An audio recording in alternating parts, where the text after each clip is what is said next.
The Masks of Power, Philosophy for the Real World. Let's be honest, kindness alone is not a shield. It's a beautiful quality, but in a world that rewards cunning, strategy, and the performance of strength, kindness without wisdom is often taken for weakness. You already know this. You've felt it.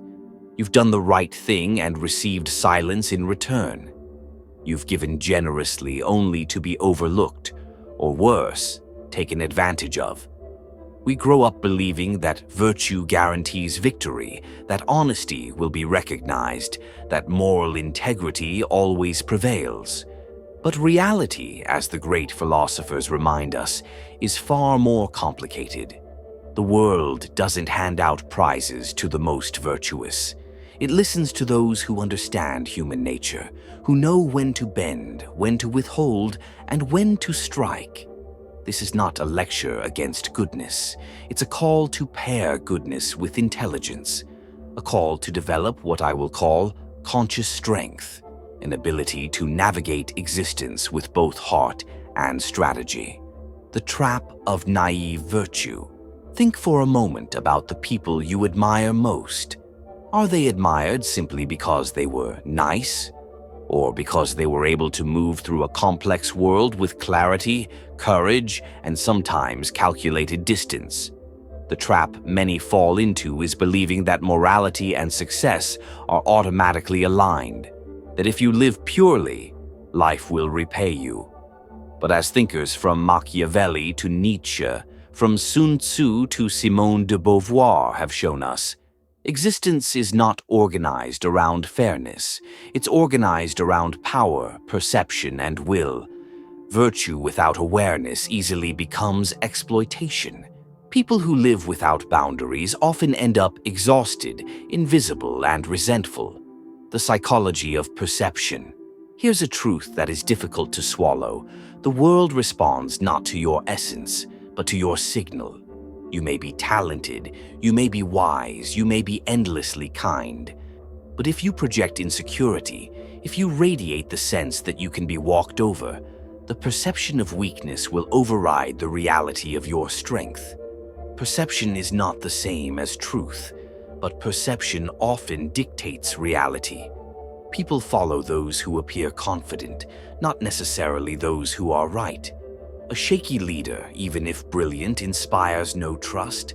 A silent manipulator, even if ignorant, often rises to power because they appear in control. So the first lesson is this: it is not enough to be strong. You must appear strong. It is not enough to know the truth. You must know how to express it, how to frame it, how to embody it. The art of silence. Have you ever given away too much? Shared thoughts with someone who later used them against you? Explained yourself endlessly to people who never deserved an explanation? This is the danger of unguarded transparency. Many believe that constant honesty is the highest virtue, but the philosophers of power understood something different. Information is influence, and influence must be managed. Silence is not deception. Silence is selection. It is the discipline of revealing only what needs to be revealed. The wisest among us are not those who flood every room with their thoughts, but those who know when to pause, when to let others wonder, when to cultivate mystery. Because uncertainty is powerful, and power often lies not in words, but in what remains unsaid. Strategic distance. Another mistake of the good-hearted is constant availability, always saying yes, always being present, always giving. But here's a law of human psychology. What is abundant is taken for granted. What is scarce is desired. The philosopher Baltasar Gracian put it simply: leave people wanting more. Those who are always present lose their value. Respect grows in the spaces where you are not seen. Your absence can be louder than your presence if it is intentional. Strategic distance is not neglect. It is the art of regulating access, of making your presence meaningful by not making it endless.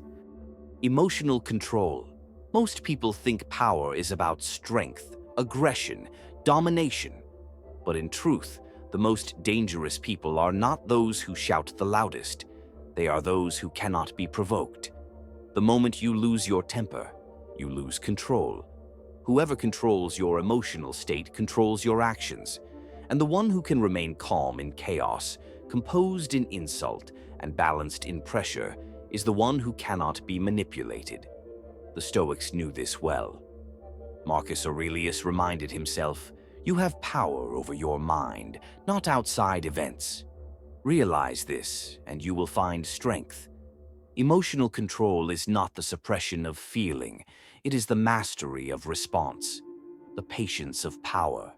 We live in a culture addicted to speed. Success must be instant, validation immediate. But true power belongs to those who can wait. Think of a hunter. They don't fire at the first rustle. They watch, observe, and only strike when the prey is exactly within range. The same applies to life.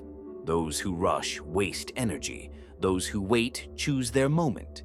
Philosophy calls this prudence. Strategy calls it timing. Life calls it wisdom, becoming an anomaly. Here's the final and perhaps most important lesson. If you behave exactly like everyone else, you will share the fate of everyone else. Mediocrity, forgettability. The world is designed to reward conformity at the surface, but devour it underneath. If you want to stand out, you must become an anomaly. Not reckless, not chaotic, but unpredictable.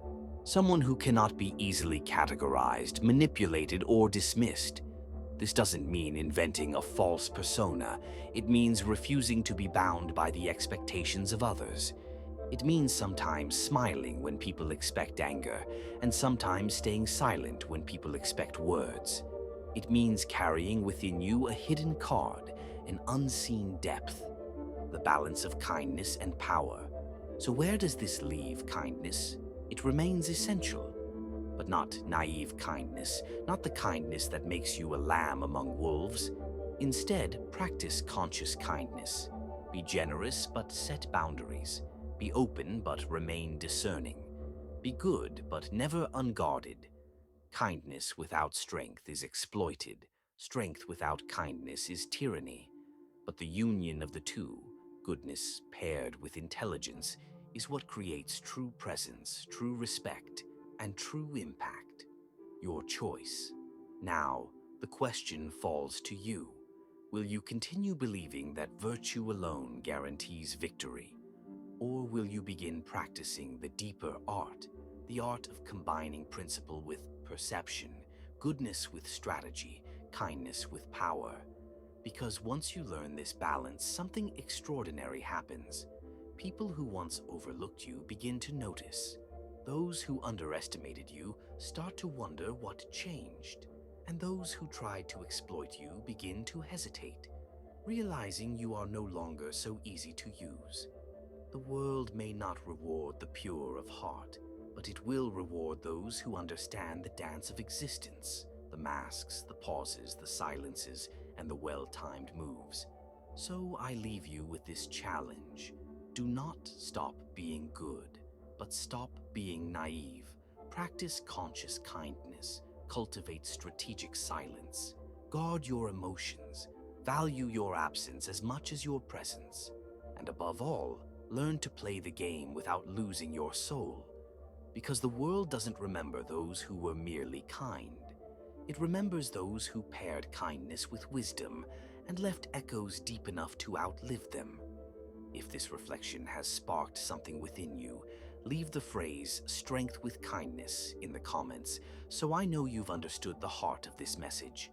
And if you're ready for more explorations of mind, existence, and the hidden strategies of human nature, subscribe to Echoes of the Psyche, because this is just the beginning.